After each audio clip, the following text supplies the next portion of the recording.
everybody. I'm Tom Vassell. I'm Z Garcia. I'm Mike Delisio. Today we're talking about a game that's been released called Basketboss, originally published by Quality, now by Board Game Tables.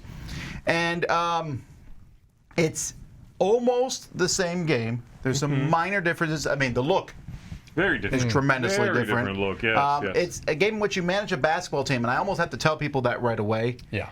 Because whenever this has been always one of my go-to games at a con. I'll be like, hey, play Basketboss.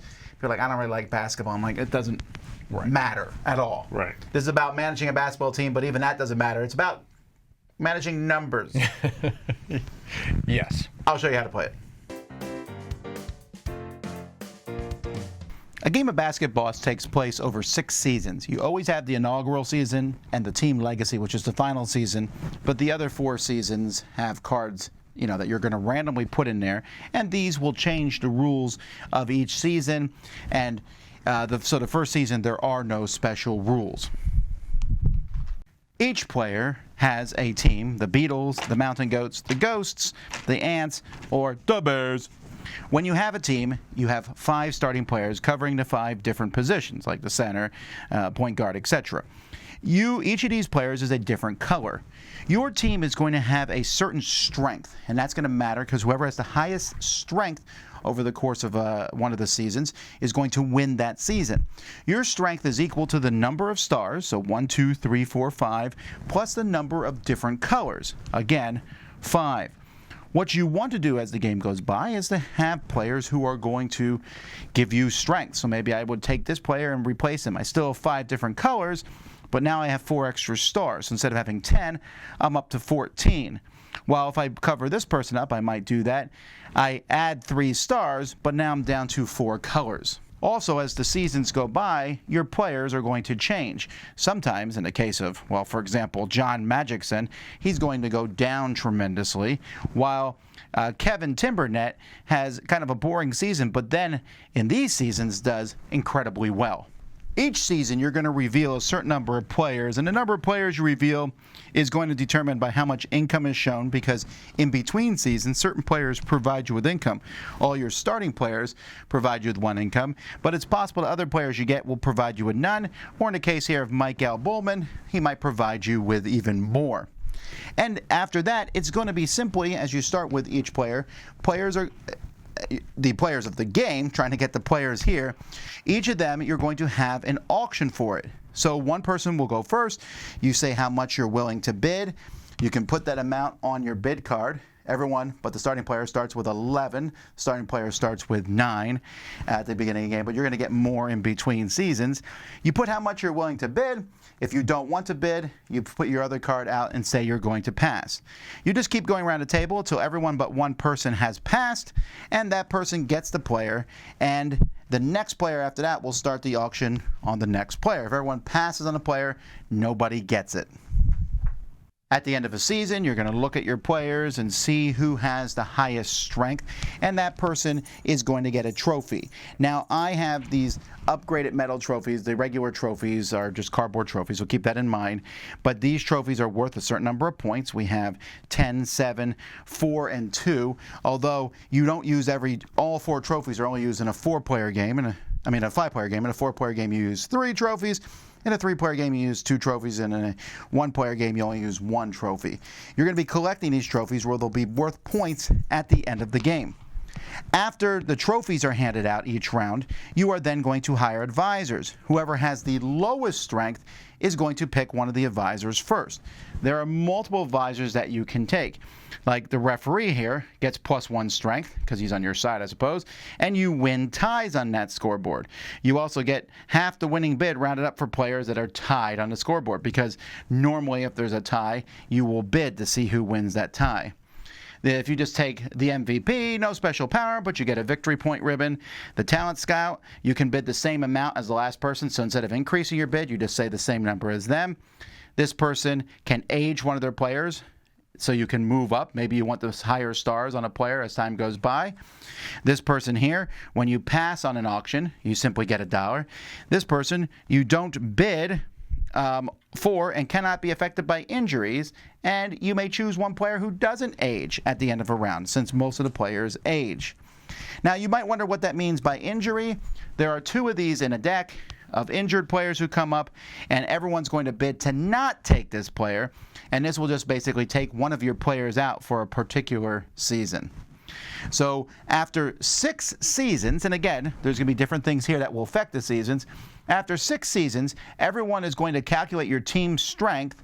That number for the final season is your final score, plus all the points you may have gotten for trophies throughout the game. Whoever has the most points is the winner. Coming off of components, I do want to say one negative thing I didn't like about this game, and I'm finding this true with many of the board game tables games, is that the rule book is actually too short. Mm-hmm. I found the same thing. Yeah. They're trying to be succinct. They're trying to make it so that it's only 2 pages folded, and they could have used 1 more page. I already knew how to play the game, right? So I was able to bring that into it. More examples. I just thought 1 more page would have been good. I agree, absolutely. This happened already to me. It's happened with 2 games I knew, and I had some trouble picking back up because it's been a bit. Factory Funner. Could have definitely used an extra page, more examples. Show me what stuff looks like. Don't just tell me in 1 line and force me to decipher that sentence. And again, in Basketboss, I found that to be true. I agree. I think sort of sticking to that idea of the rule books need to be this long for this line of games is a strange parameter that I wish they would just not feel tied to. Yeah, clarity and brevity in a rule book is not a problem per se, but when it leaves you to assume too many things or leaves some ambiguity, it's a problem. Yes.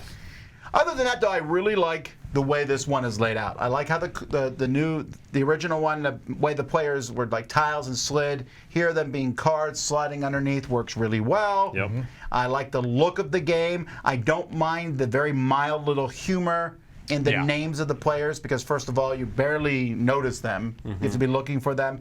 But that's just kind of funny. I don't care. When I play with Mike, he was trying to determine who was who. Yeah, and that's who that person was in real. I don't even know. Yeah, no, I liked that aspect of it because, like you said, you don't have to be a fan of basketball at all to potentially enjoy the game anyway. But if you are a basketball fan, it is kind of fun to say, oh, that's Larry Bird, that's Magic Johnson, that's Sue Bird. I thought it was pretty lame humor. Did you? It didn't bother me. Yeah, I didn't like it. It didn't bother me. You know what I mean? It's a very minor aspect of the game. But I think some games that try to have humorous names for people that they can't really name drop or bands. We saw a game not so long ago that did this with musical acts. Sometimes it's funny and it works and has the right amount of silliness and humor in it, and sometimes it's cringy. Not enough to bother me, certainly, but I thought this was not funny. Oh, well, I'm amused by it. I liked it. I'm also you might not need to like basketball, but you do need to like auctions. Oh boy, you better like auctions. There's a lot of auctions. And tight auctions. Correct. You aren't going to win a ton of auctions in this game, and you need to know when you're going to win that auction. You're going to win something at some point. You have money. Yeah. You don't spend money unless you win an auction. But knowing which one to buy, and what makes this game unique is the idea that that person's value is going to fluctuate. That's what makes it cool. And one thing that they did in this game that was not in the original Basketboss is the ability to, well, the original one let you push people up faster. This one lets you delay them moving up too. Right. Or either way, I don't remember which one's in the original, but they have both ways of moving. It's the same idea, right? It's sort of, it's the reverse. Yeah. And people, you're trying to manipulate that, and that's fun to try to build that perfect season, especially during the final season when it becomes part of your points. Yes, for sure. I have just for the sake of this review, I did not play the original version of the game, so my first exposure to the game is this one. The changes that you're mentioning all sound positive to me. Like I feel like having more manipulation of your players is better than less, right? And more ability to manipulate. Right. It's a really cool, and it is the central idea in the game. This idea of, like you said, shifting value over time. This player is going to not be great at the game for a few seasons and then is tremendous. This player is incredible at first but burns out quickly. It's so cool, and it's such a neat way to do something that is thematic with a few star symbols on a long strip of cardboard. That's incredibly clever, and the game is really, that's a huge part of it. This idea of There's this much time left in the game. Right. That character is great for me. They're playing a position I don't have. I want to have that position. They get terrible later on, but I don't care about that. I'm only going to be using them for a couple of seasons, a couple of years, and then it's over. There are a lot of permutations and things to think about that are the core of the game and are incredibly fun. Yes, all wrapped around auctions, so you do need to like that.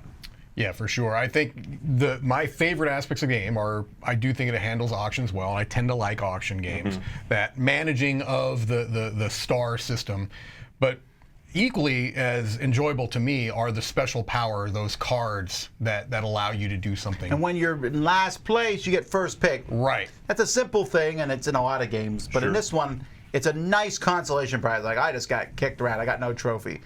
But I'm taking that referee breaks ties next turn. Absolutely. That's one, or whatever one you want. And a huge change to this game over the original one is they made all the powers equally good. Maybe not the person who gives you a point. Right. But that person still exists. If you don't know what to do, take a point. But in the original game, there was 2 that were really good. Then there was one that says, if all the money you take at the end of your turn, you get half. It was just, they were messier in the beginning. Here they're good.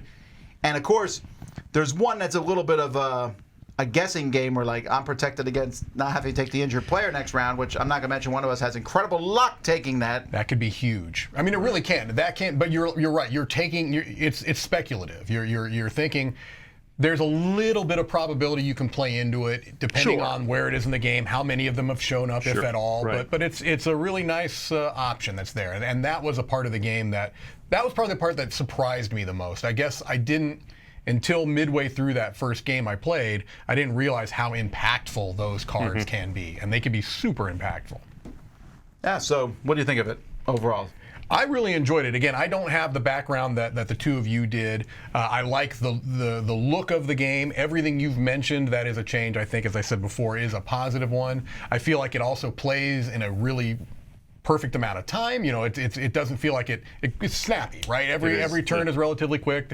You can have a little bit of AP, but really there shouldn't be too much. I mean, other than just based around those auctions. I think it's really solid. I'm giving it an 8, an easy recommendation. It's a game that I feel like works very well, like you said, in like a convention setting or in a slightly larger group. I really enjoyed it. I think it scales well, actually. I'm also giving it an 8. I think there's a few things I like less than the original, and there's several things I like more than the original. The look is a big plus. The metal trophy is fantastic. How clean those cards are, the abilities you can gain. I thought the names were kind of dorky. Well, they were dorky in the original, too. There's a little back and forth. You know, again, it's a wash. I don't necessarily think this edition blows the original away. The original one was a game I really liked. So it's available, and you should absolutely check this one out if it sounds interesting to you. I think it's a really neat, interesting, pretty different kind of game with a cool theme that works. You don't have to like basketball to like this.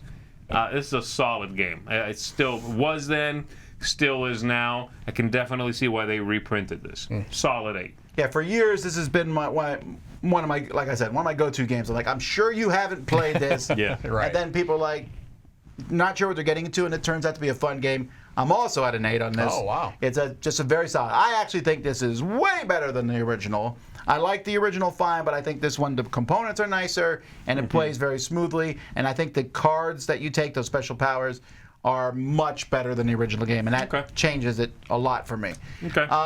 It's weird because I don't love auctions all the time, but this is over before I care. You know, the game's over.